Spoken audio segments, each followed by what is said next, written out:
Stackhouse gets the steal. Cassell has him lined up. Jerry Iverson on the follow. Over the back of Gill for the take-back slam for the little guy. Before Allen Iverson became one of the most controversial yet talented players in the NBA, being named NBA MVP in 2002, averaging 26.7 points over 14 seasons and getting his own line of Reebok shoes. Sixers running the break. Iverson accelerating for the jam. Before Allen Iverson attempted a rap career under the name Jules and wrote the song 40 Bars, which was quickly deemed unplayable for its use of homophobic slurs and gangster violence. My slang banging, you need it. Man enough to pull a gun, be man enough to squeeze it. Down if you don't believe it. Anything to do with millions, I'ma be with it. Hats off to the hardcore niggas, fuck the rest. Before AI's defiant look brought him a lot of controversy, but helped pave the way for a reformed dress code in the NBA. Like, it's just a stereotype, like I said. Before Allen and his wife divorced, leaving him to pay a hefty settlement, child support for his 5 kids, and bringing his annual income down to an estimated $1 million. You ain't no punk, holla, we want prenup, yeah. It's something that you need to have. Now that's one of the few times Kanye West's advice was spot on. Don't worry about Allen Iverson though, he's got a cool $32 million tucked away in what is known as his Reebok Fund. Allen Iverson, or Allen Iverson, was raised by a single teen mom who knew he'd be a star player straight out of the womb. Through elementary, middle, and high school, it seemed no sport was beyond Allen capabilities as he led his football and basketball teams to state championships. But he was a loud personality, and a casual night at a bowling alley in 1993 turned into a 15-year prison sentence for the 17-year-old star athlete. Yeah, the dude got locked up and they were gonna throw away the key. All of a sudden his future athletic career was in jeopardy, and if he didn't get off the hook, well, the world would have been on a shortage of cool guy basketball shoes throughout the late 90s and into the 2000s because, well, they were just all the rage. They still are. I used to have a pair, but then some dude stole them. Didn't even see it coming. And if you're watching this video, Tyrone, I still want them back. What's going on, guys? My name is Michael McCredden, documenting the life and career of Allen Iverson prior to fame. Here for you on Before They're Famous. Now, this guy is a legend and he just retired. He's also lived just as crazy of a life off the court as he has on the court. So let us know in the comments down below if you would like to see an After They're Famous. You guys requested this video. In fact, one guy requested it every day for over a month, sending me messages via Instagram. So we're finally getting it done. As always, be sure to let me know in the comments down below who you want me to document next.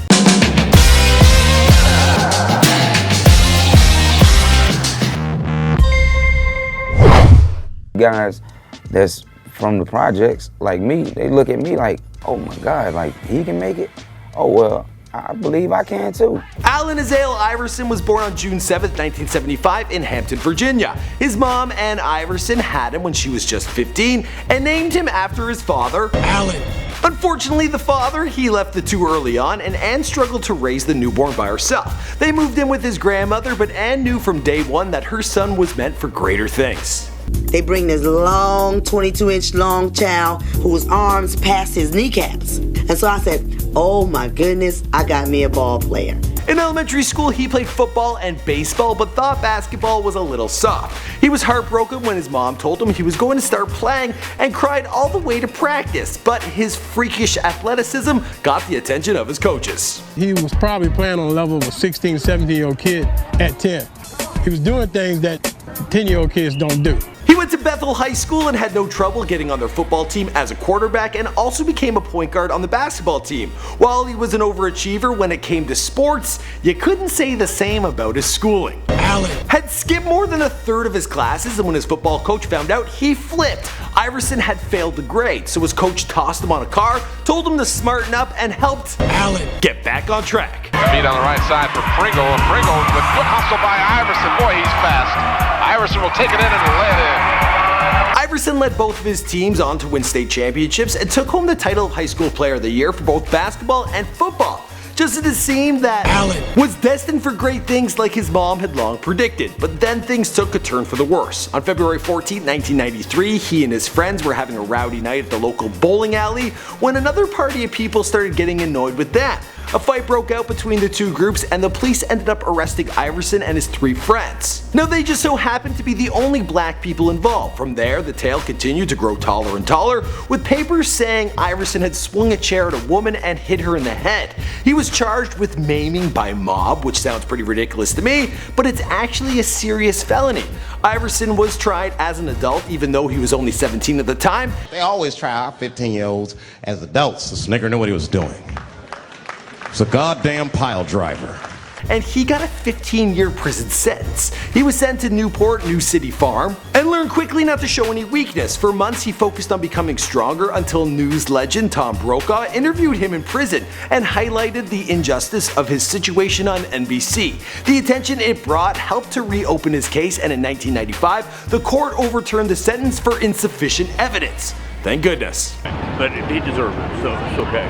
In 1995, he was released and ordered to complete his schooling at Richard Milburn High. His mother contacted the head coach of Georgetown University and convinced him to come down and watch young Allen. He ended up offering him a full basketball scholarship. Football is still my favorite sport. In his first year with the Hoyas, he led them to the NCAA 2 years in a row and took home the East Rookie of the Year award. He was named first team All-American and left school early for the 1996 NBA draft. Despite being only 6 foot tall, Allen was picked first overall by the Philly 76ers, the shortest first round pick in history. All the people that helped me get there, it was just a great feeling.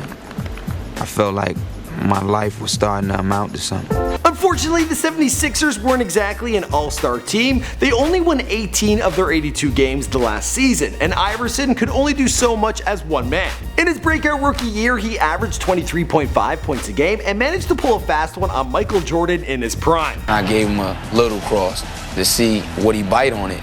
I let him set his feet, and then I stepped it back again. Allen shakes free, gets 2! Iverson earned the NBA Rookie of the Year title for his efforts and even inspired Reebok to make him his own signature shoe. Yeah, that's when everyone in high school switched from wearing Jordans to wearing Iversons. I myself even had a pair, the Answer 4s in black, but Tyro, he pulled a fast one on me and he said they were just for gym class. But I never saw them again.